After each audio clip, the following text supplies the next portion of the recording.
Hôm qua, gió thổi giết qua khoảng đất trống của nông trại, cuốn theo bụi đất và những mảnh vải rách nát bay tán loạn. Con mụ Quy Hoa lại một lần nữa nổi cơn vô cớ. Cô ta đứng trước lều, lải nhải không ngừng, tiếng chửi rủa xé tan sự yên tĩnh của màn đêm. Cô ta trách Ibu không quan tâm đến mình, không chịu giúp dựng lại căn lều, không nghe theo ý cô ta, thậm chí còn dọa sẽ đuổi Lasima ra khỏi nông trại. Lúc đầu Ibu còn định nhẫn nhịn, nhưng khi thấy con mụ Quy Hoa tiến lại gần giường bệnh của Lasima, cố tình đẩy cô ấy sang một bên, sự nhẫn nại của Ibu hoàn toàn sụp đổ. Cơn giận trong lòng anh bị châm ngòi bởi những ngày dài chịu đựng uất ức và lo âu. Anh không thể tiếp tục nhìn con mụ lắm điều đó phá hỏng sự bình yên hiếm hoi này. Vì thế anh cầm lấy cây gậy, bước thẳng đến căn lều của Quy Hoa, bắt đầu tháo tung từng góc. Tấm bạt rách nát bị giật xuống và quăng sang một bên, lửa bùng lên theo đó, rọi sáng cả bầu trời. Khoảnh khắc ấy, tiếng chửi rủa của con mụ Quy Hoa bị ngọn lửa và cơn gió nuốt chửng.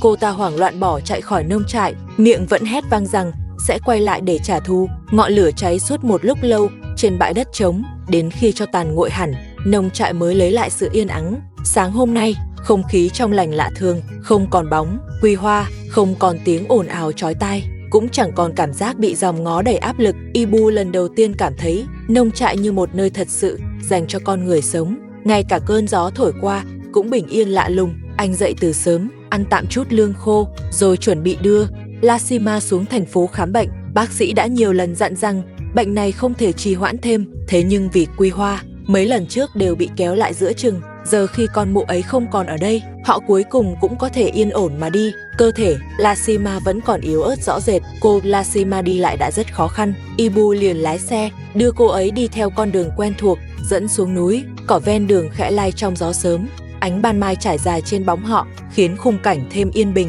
Suốt dọc đường không ai ngăn cản, cũng chẳng còn tiếng ồn ào nào vang lên. Chiếc xe đi qua, cuốn nhẹ lớp bụi xám phía sau. Ibu và Lasima đều không ngoảnh đầu nhìn lại. Đối với Ibu mà nói, sự yên tĩnh này là một điều xa xỉ đã lâu. Anh hiểu rất rõ, bình yên này có lẽ chỉ là tạm thời mà thôi. Với tính cách của Quy Hoa, con mụ ấy sẽ không dễ dàng buông bỏ. Những lời cay độc của cô ta vẫn vang trong đầu anh, giọng nói lạnh lẽo khiến anh hiểu rõ, rồi một ngày nào đó cô ta sẽ trở lại. Thế nhưng lần này anh sẽ không để nỗi sợ hãi chi phối nông trại nữa. Ngọn lửa đêm qua tuy bùng lên từ cơn giận, nhưng cũng giống như một biểu tượng. Cái cũ hỗn loạn đã bị thiêu rụi, một trật tự mới đang được bắt đầu. Khi Ibu và Lasima trở về từ thành phố, anh sẽ dọn dẹp lại sân vườn, sửa lại hàng rào và sắp xếp nơi nghỉ cho Lasima thật ổn thỏa. Trong lòng anh thoáng nghĩ, nếu Quy Hoa thật sự quay lại, anh sẽ không nhượng bộ thêm lần nào nữa. Ibu hiểu rằng mảnh đất này sinh ra là để yên ổn và sống chan hòa, chứ không phải là sân khấu cho cơn thịnh nộ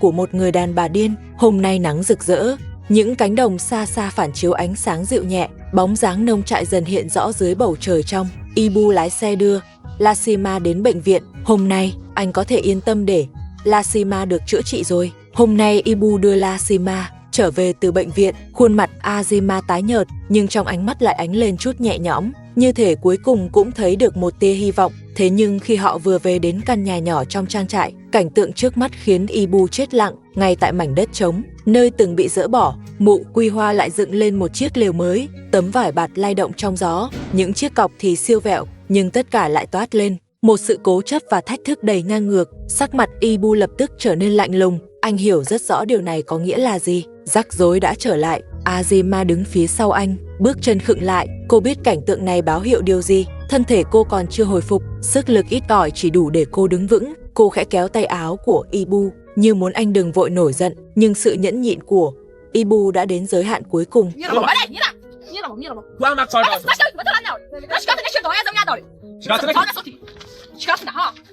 Ibu bước lên phía trước, lạnh lùng nhìn chằm chằm vào cái lều mới dựng. Quế Hoa ngẩng đầu lên, trên mặt lộ rõ vẻ thách thức quen thuộc. Cô ta chẳng thèm giải thích gì, chỉ phủi nhẹ lớp bụi trên áo, như thể đang tuyên bố chiến thắng. Giọng Ibu trầm thấp nhưng đầy kiềm chế. Anh nói nơi này không còn là chỗ của cô ta nữa, cô ta không có quyền dựng lại ở đây. Nhưng Quế Hoa lại cười nhạt, bảo đây là nhà của cô ta, muốn ở đâu thì ở đó. Còn quay sang mắng ngược Ibu, nói anh đưa Azima đi bệnh viện là cố tình làm cô ta mất mặt. Con mụ đó lặp lại giọng điệu chua chát rằng cô ta đã cảnh cáo từ trước, không cho phép đưa Azima đi khám, cũng không cho anh ta trở về. Azima đứng tựa bên cửa, mặt tái nhợt dần đi. Cô muốn mở miệng, nhưng cổ họng nghẹn lại, chỉ có thể nắm chặt tay Ibu. Bàn tay Ibu siết chặt lại, sự nhẫn nhịn của anh cuối cùng cũng vỡ tan. Con mụ Quy Hoa vẫn không ngừng la hét, cấm họ vào nhà. Cô ta nói Azima không được quay lại, nơi này không chào đón cô ấy. Cô ta dang rộng hai tay, chặn ngay trước cửa. Khoảnh khắc ấy, cô ta như hóa thành kẻ giữ cửa. Trên mảnh đất hoang này, cơn giận của Ibu bùng nổ giữa gió lạnh. Anh đã kìm nén quá lâu, sự chịu đựng dành cho Quy Hoa đã vượt quá giới hạn. Cô ta hết lần này đến lần khác khiêu khích, khi bị dỡ lều thì gào khóc, la hét, giờ lại lén dựng lại. Khi anh vừa rời đi, Azima đang bệnh, anh đến bệnh viện chỉ vì trách nhiệm và tình nghĩa. Vậy mà cô ta lại biến điều đó thành cái cớ để tấn công anh.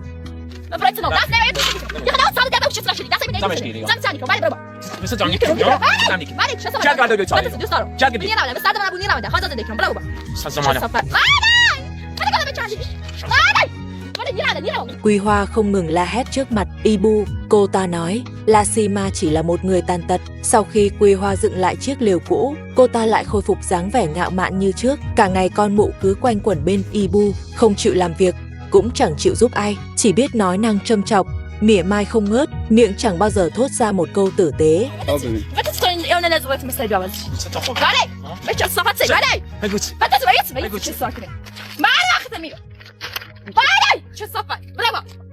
Sáng hôm đó, gió vẫn còn lạnh buốt. Ibu vừa bước ra khỏi nhà thì Quy Hoa đã tiến đến, như thể đang chờ sẵn từ trước, hai tay chống nạnh, giọng the thé chói tai. Nói câu này chưa xong đã chen câu khác. Cô ta bảo anh không nên đưa Lasima đi khám bệnh, nói rằng cô ấy chỉ là đồ vô dụng, một người chẳng giúp được ai, chỉ biết làm gánh nặng, tốn tiền cũng chẳng chữa nổi. Thậm chí con mụ còn lạnh lùng mỉa mai rằng người như Lasima ở lại nông trại chỉ khiến ai nấy chán ghét và khiến Ibu phải chịu khổ oan uổng. Từng lời cô ta nói ra đều cố ý khơi mào xung đột và khiến người nghe chỉ muốn tránh xa vì căm ghét. Bàn tay của Ibu khẽ run lên, anh cố gắng kiềm chế, nhưng cơn giận bị con mụ sỉ nhục hết lần này đến lần khác, cuối cùng cũng vượt quá giới hạn. Quy Hoa vẫn chưa dừng lại, giọng cô ta càng lúc càng cao, khóe miệng nhếch lên nụ cười lạnh lẽo, như cố tình chờ anh ra tay. Cô ta nói Ibu chỉ biết bị người khác lợi dụng, nói anh cả đời này sẽ phải gánh chịu khổ cực, sống vì người khác mà chẳng được yên thân.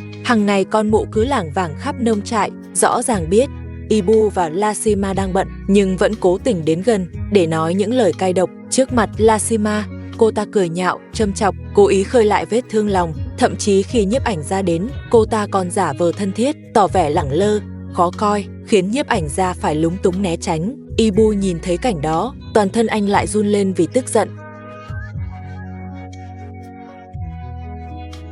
Con mụ Quy Hoa như cố tình chọc tức người khác, miệng càng nói càng hỗn, bảo Azima vô dụng, nói Ibu mù mắt rồi, phí thời gian chăm sóc một người như thế. Cơn giận trong lòng Ibu cuộn trào từng đợt, anh gần như ngày nào cũng phải cố kiềm chế bản thân, nhưng cái vẻ trơ trẽn của Quy Hoa lại hết lần này đến lần khác đẩy anh tới giới hạn. Cuối cùng, sau một lần bị sỉ nhục nữa, anh lại một lần nữa ra tay, đứng lặng tại chỗ, mặt không biểu cảm, ngực phập phồng dữ dội. Anh không muốn nghe thêm, cũng chẳng muốn nhìn thấy nữa. Không khí trên nông trại trở nên căng thẳng lạ thường, mọi người đều cảm nhận được con mụ Quy Hoa dường như đã hoàn toàn mất lý trí, còn Ibu cũng đã bị dồn đến cực hạn. Cái lều của Quy Hoa trở thành nơi trú ẩn của cũng là nơi mà lấy cớ để làm khó Ibu. Dựa vào chút gan trời đó mà càng lúc càng quá đáng, không chịu làm việc mà còn đi khắp nơi, như thể tuyên bố với mọi người rằng vẫn chưa bị đuổi đi. Không ngừng khiêu khích Ibu, nói xấu Azima, thậm chí còn chỉ tay ra lệnh với người quay phim.